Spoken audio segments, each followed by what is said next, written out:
এই হুজুরের বয়ান আমি মাঝে মাঝে শুনি, আনিসুর রহমান সাহেবের। হ্যাঁ, কথা কয় সব গিয়ে একদম কলিজায় লাগে, সব কথা কলিজায় লাগে।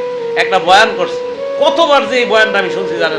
এই বাপ, তোমরা যারা চিন্তা করো না, তোমরা বলো না বাজান, বলো না এই দরদি ভাই চিৎকার করে বললাম, তুমি যদি বলো তোমার পায়ে ধরতে, আমি পায়ে ধরতে রাজি। তুমি যদি বলো তোমার জড়িয়ে ধরে কাঁদতে, আমি কাঁদতে রাজি।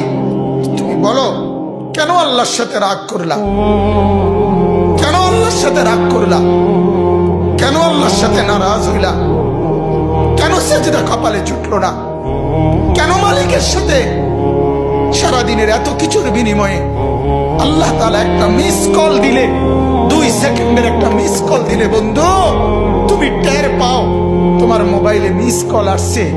এত বড় মসজিদে 6টা মাইকের হরন দিয়া আল্লাহু আকবার বলে তোমারে ডাক দেয়, তোমার একটাবারও কানে লাগে না, বিবেকে লাগে না।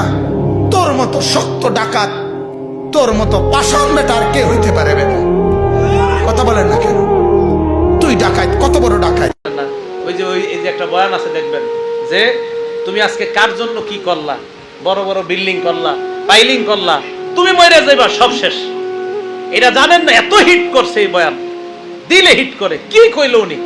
উনি বলতেছে যে আমার বাবা নাই, দাদা নাই, দাদি নাই, কেউ নাই, কিচ্ছু নাই, মিয়া আমিও থাকবো না।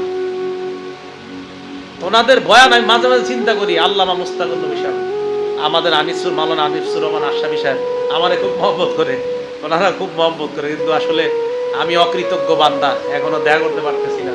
যাবো ইনশাআল্লাহ।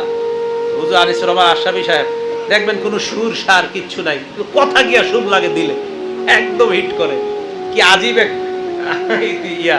আমলি মানুষ তো, আমলি মানুষ তো যা কয় তাই ভালো লাগে। আমলি মানুষ দেখবেন যা কইব এটাই ভালো লাগে। আপনারা যদি একটা থাবরও দেয় আমলি মানুষ, জি হুজুর মারেন আমারে মারেন, তাও ভালো লাগবে। যাই হোক, আমলি মানুষদের কাছে বেশি বেশি যাবেন, যারা আমল করে তাদের কাছে খুব বেশি যাবেন।